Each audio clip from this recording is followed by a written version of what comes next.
It took me 20 years. I figured out when I was about 26 because my father hung himself when I was 6. It took me about 20 years for it to really make sense.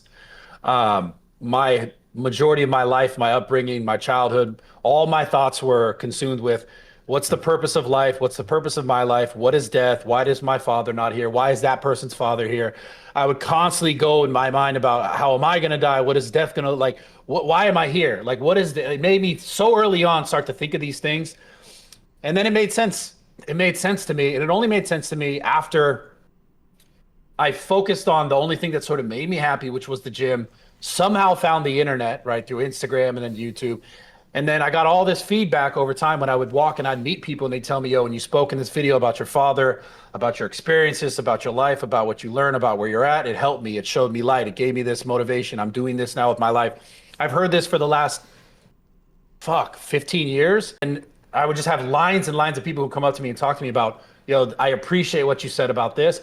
And I was like, okay, this is why that happened to me then. And the thing that made no sense to me. And I think that's necessary in everyone's life.